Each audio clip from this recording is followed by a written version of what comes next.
冇再講嘢，我開始做節目啊！認真啊，認真啊！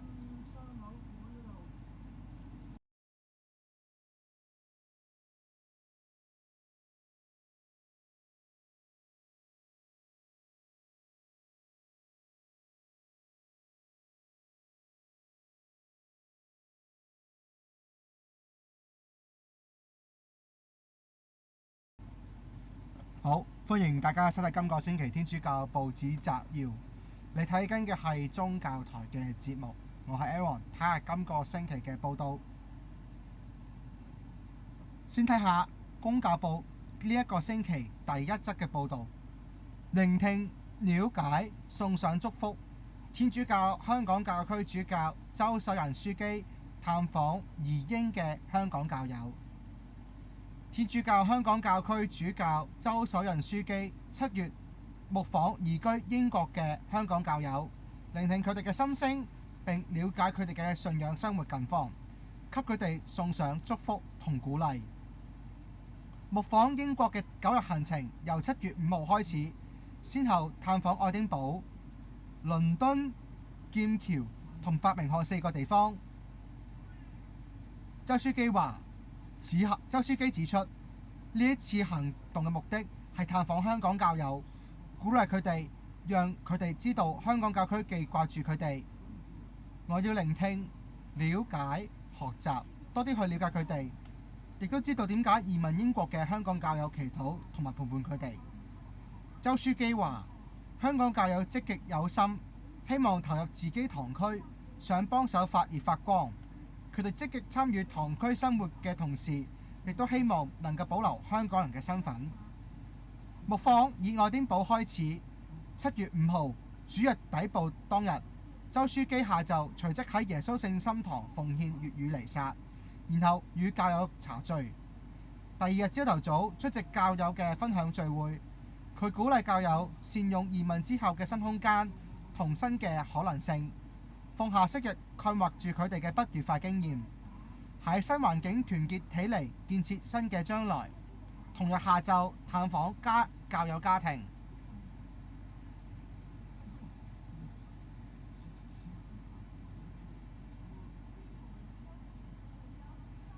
由愛丁堡轉往倫敦之後，周樞機喺7月8號下晝喺法國聖母堂出席分享會，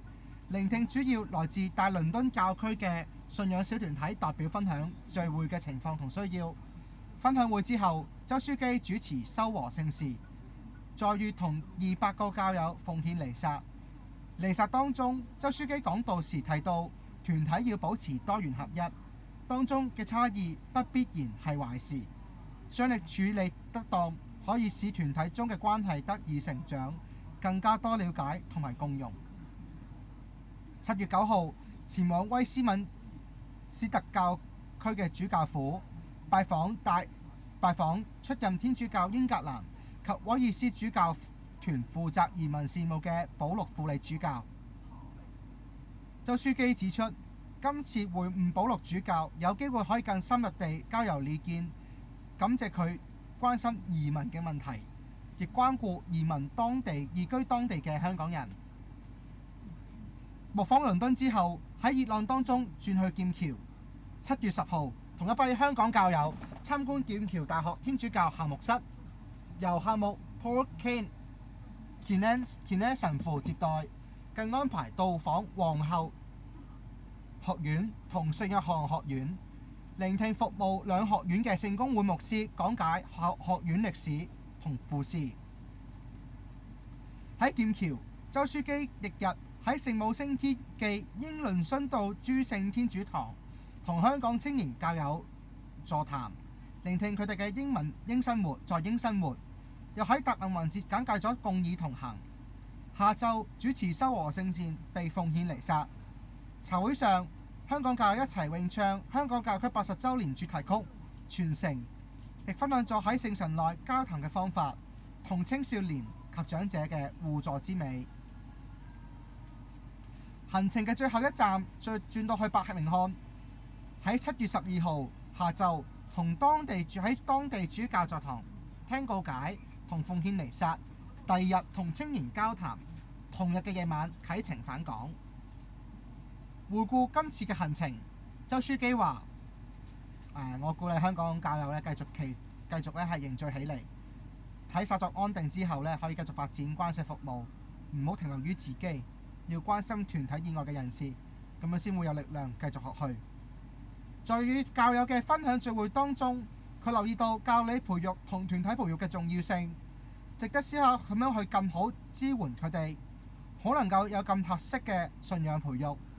周書記亦都多謝當地嘅神父願意為香港人主持粵語彌撒，當中亦有樂意學上一啲廣東話嚟嘅主持彌撒，亦都要多謝龍樂培神父2年幾前探訪英國嘅香港教友，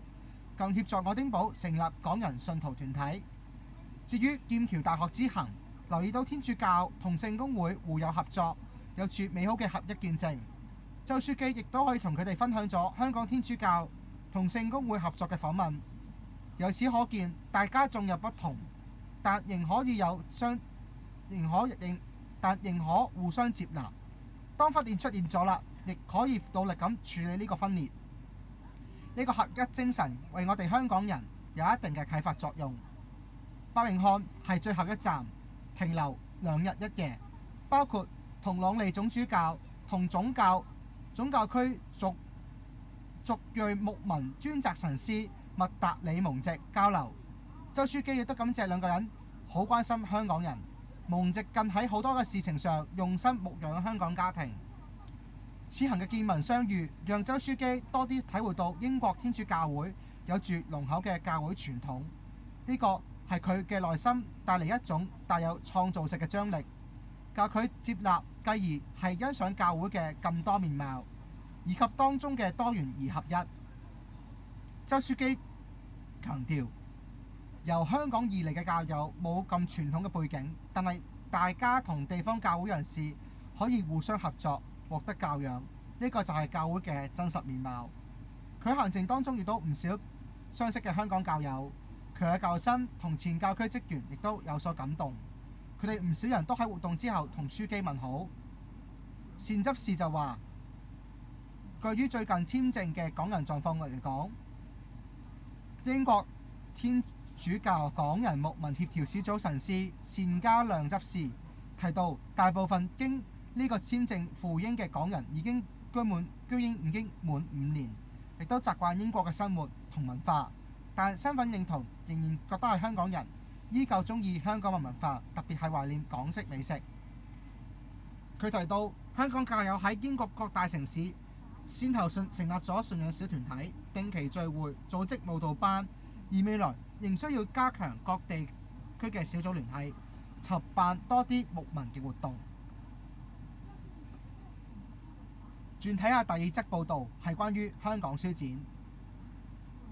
天主教香港教區主教周守仁書記喺7月15號上晝喺香港會議展覽中心為香港書展天主教自區主持祝福禮，陳樂雲執事相禮，祈求主恩臨於展區同所有參與者。周書記話：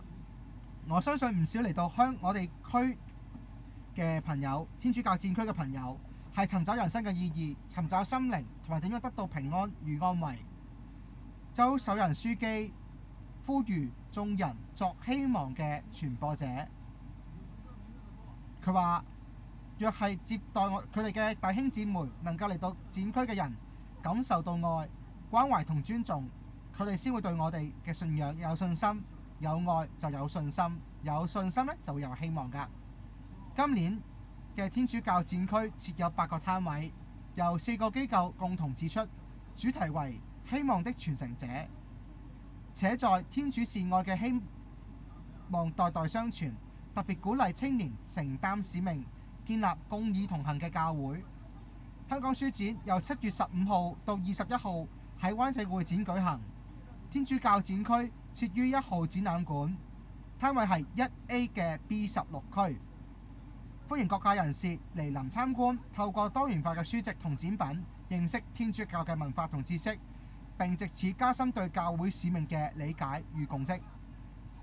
上述嘅採訪片段已經係上載咗 Catch 嘅頻道，歡歡迎大家可掃描二維碼收睇。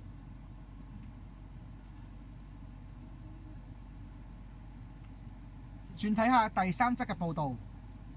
亞洲主教協會即將舉行建設共融橋梁。亞洲主教協會第12屆全體大會將於喺7月20號到26號喺印尼首都雅加達舉行，主題為共義同行的歸依與成為亞洲橋梁及搭橋者的使命。教宗良14世派遣咗亞協前秘書長格拉西亞斯樞機為特使，並透過呢一次嘅特使委任書函，督促亞洲教會建設共融嘅橋梁。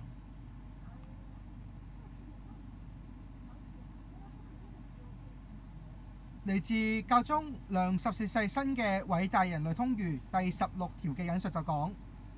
我們要成為共融的建設者，而非巴貝爾塔的建設者。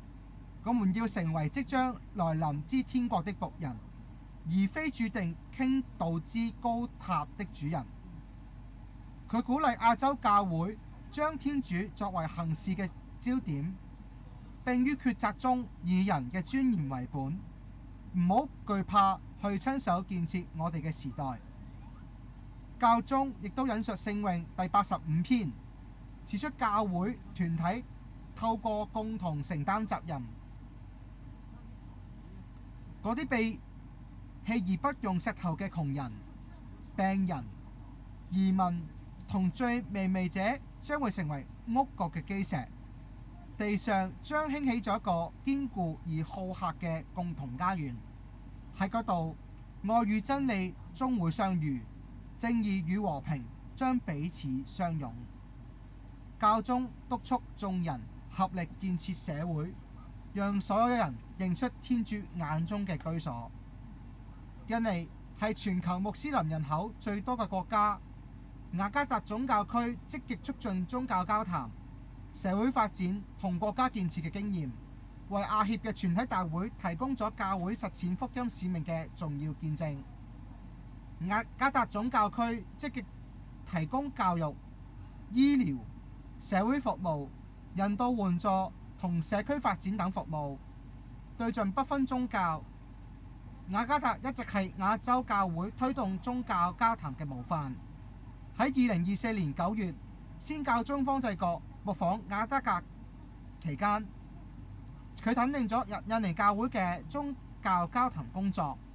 並喺伊斯蒂克拉爾清真寺同穆斯林領袖簽署聯合聲明，重申雙方共同肩負促進和平、友愛以及關懷共同家園嘅責任。而喺同年嘅12月，最具代表性嘅宗教和睦標記，莫過於雅加達主教座堂同印尼國家清真寺伊斯提克拉爾清真寺呢兩座相隔一條街嘅宗教正殿之間，興建咗一座友誼隧道，方便遊客遊覽同兩個宗教嘅信徒交流，同時表達咗兩宗教團體嘅共同追求和平、互相尊重同合作嘅願望。印尼有唔少嘅修道人皆為宗教之間嘅橋梁建設者，其中喺德國出身，其後入籍印尼嘅耶穌會會士馬格尼斯蘇塞洛神父。蘇塞洛神父係當地最具影響力嘅哲學家、神學家同倫理學家之一。佢積極參與學術工作同宗教交談，係印尼宗教交談領域備受尊敬嘅人物。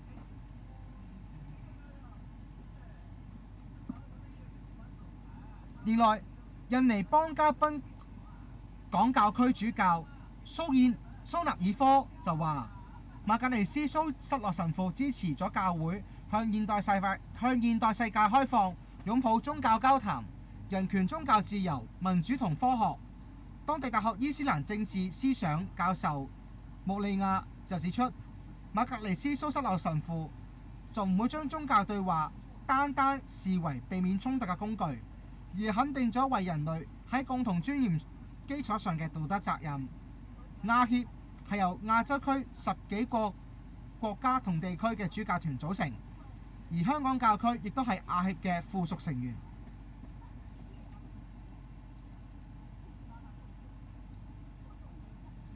第4則嘅報導就講，母佑會修女領導聖座促進人類整體發展部。母佑會嘅斯梅利利修女原為聖座促進人類整體發展部嘅秘書長，喺6月30號獲教宗良14世擢升為部長，並喺9月1號履新。佢係教廷推介改革之後第3位嘅女性部長，接替自2022年起領導呢個部會嘅捷克裔加拿大籍耶穌會會士，現年79歲嘅切爾尼樞機。教宗良14世同時任命巴喬樞機為部會嘅副部長，協助斯梅利利修女，主要負責原理受讚頌高等教育中心嘅工作，推動生態環境與人類社會嘅持續發展。先教宗方濟各喺2016年簽署手諭，將4個宗座委員會正式合併，並喺2017年正式成立聖座促進人類整體發展部，部門分別負責正義和平、移民服務、慈善救援同醫療倫理等事務。斯梅利利修女喺2025年接受 OSV 新聞網嘅時候訪問時表示，聖座促進人類整體發展部嘅工作係陪伴所有地方嘅教會，觀察所有人嘅發展需要。斯梅修女就指出，我嘅使命係將教會帶到世界邊緣，更要將邊緣帶到教會嘅中心，確保邊緣嘅心聲獲得教會嘅聆聽。佢喺1997年加入母佑會，喺2020年喺聖座促進人類整體發展部服務，負責協調梵蒂岡嘅新型冠狀病毒疫情委員會嘅經濟工作小組，並先後擔任部會嘅副秘書長同秘書長。修女仍擁有政治經濟學及經濟學雙博士學位，而家擔任母佑宗座教育大學政治經濟學教授，並曾經喺米蘭聖心天主教大學、羅馬盧姆薩大學、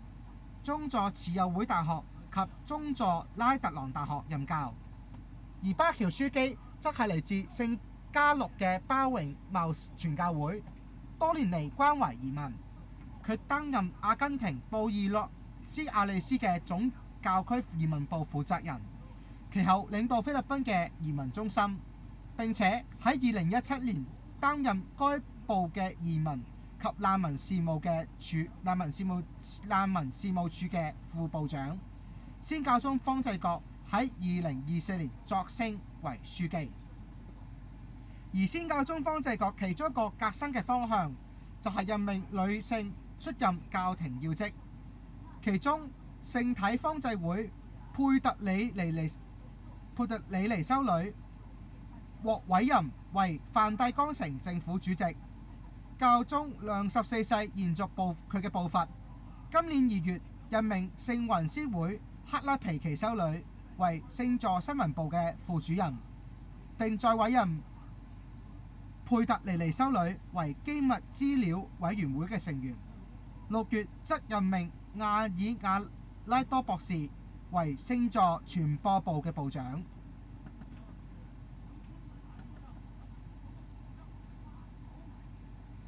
第5則報導就關於宗教及道德教育組成立20週年，主題感恩有你，瓜到深處。為慶祝成立20週年，天主教教育事務處宗教及道德教育組喺7月7號喺堅道聖母無原罪主教座堂圓滿舉行咗20週年感恩祭，由陳永超副主教主理。歷年嚟並肩同行嘅天主教學校校監、校長、宗教教育同工同學界有好一齊聚首一堂，共謝主恩，並同心祈求未來嘅教育工作邁向更豐盛嘅新里程。自2006年9月成立以嚟，呢個組一直專職支援全香港嘅天主教學校，透過編製教學資源同舉辦教師專業培訓，積極推動宗教及道德教育嘅長遠發展。陳永超副主教喺講道時候要呼籲眾人反思，話我哋係咪真係承行天主嘅旨意？我哋能夠係咪覺察到時代嘅精神，並回應當代人真正嘅需要呢？佢指出，宗教及道德教育組唔單止係要宣講信仰，更要為人生嘅旅途階段帶嚟希望。誠如耶穌基督嘅教導，賜予生命嘅上主無時無刻同我哋同在，陪伴我哋走過人生嘅每個階段。REMAS 成立嘅之初係提供教區中央課程嘅取向，成功整合咗過往各校宗教科各自為政嘅局面。天主教教育事務處宗教及道德教育組主管陳禮國博士就話，中央嘅角色在於提供理想、大方向與目標，同時充分尊重各校按校本嘅情況逐進推行。佢強調 REMAS 唔係要求學校盲從，而係容許學校喺秉持專業態度嘅前提之下進行校本調適。佢更認為豐富嘅校本經驗係反過來能夠滋養中央㗎，從而實現和而不同嘅教育生態。作為 REMAS 嘅標誌性成果，星光系列教材始終持守價值先行嘅理念。陳博士解釋，教材設計緊扣住學生嘅真實生活經驗，加喺回應佢哋嘅人生議題嘅渴求與迷思，進而以基督信仰嘅故事轉化為其價值觀。呢種生活從走向信仰，再由信仰回饋生活嘅模式，喺多次訪校交流當中得以印證。唔單止係學生喜愛呢個教材，前線教師亦都認同呢個能夠以基準契合學生嘅成長需要。REMAS 推行嘅啱雅烏教學法，面對住常規大班教學同課時嘅緊迫嘅情況，喺執行上面有好大嘅挑戰。對此，專研啱雅烏教學法嘅 REMAS 學校支援主任吳詠琪博士就提出寧少而有為，不多而無用嘅原則，鼓勵老師大膽取捨，選取部分內容作深入探討，讓學生能夠真正領悟到天主教信仰嘅智慧，並舉一反三，而非流於表面嘅講進度。佐敦谷聖若瑟天主教小學宗教科主任陳家榮老師分享咗啱雅烏教學法正式啟用咗超過5年嘅成功例子。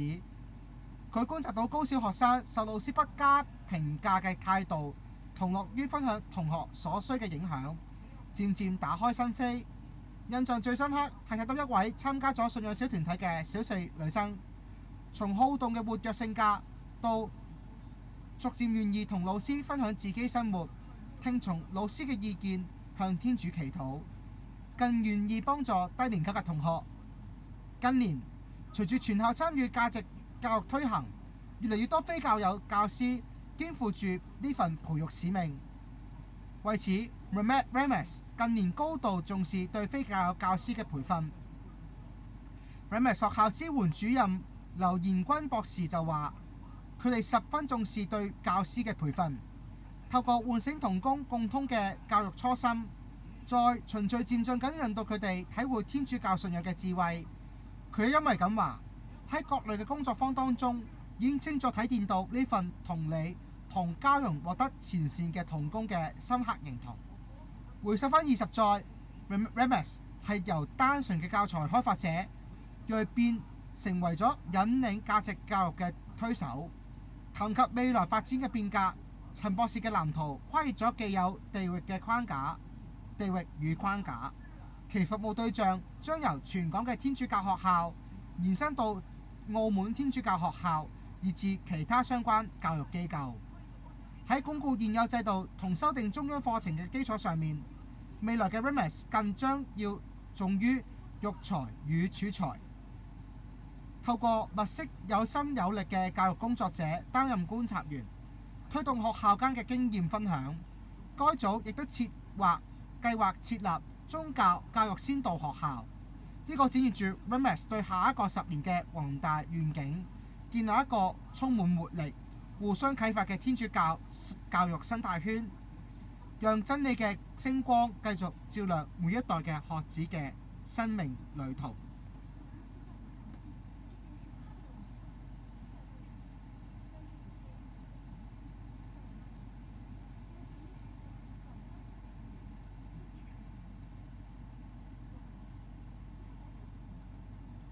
睇上一期嘅一個公告，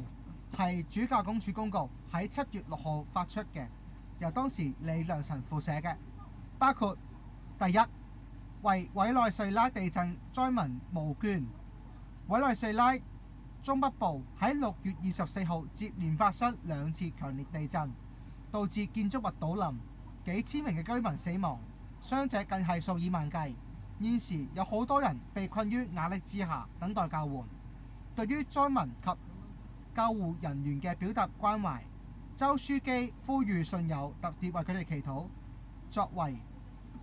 緊急賑災行動。喺啱啱嘅7月12號主日呢，國台彌撒入邊作第2次捐獻作募捐，捐俾明愛及地震嘅，背面要寫明係講地震，交俾佢，亦都可以捐錢去其他地方。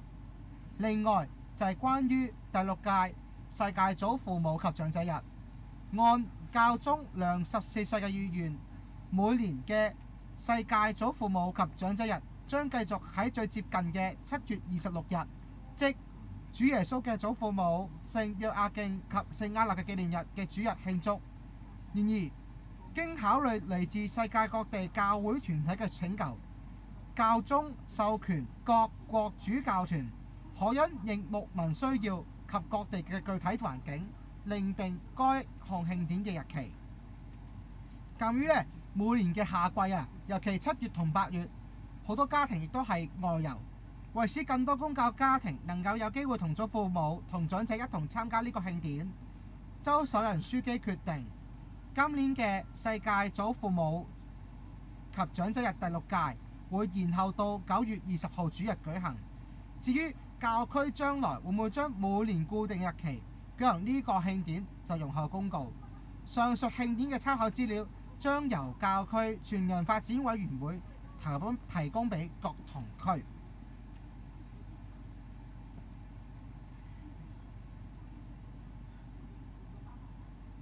休息一陣，轉頭返嚟有其他新聞。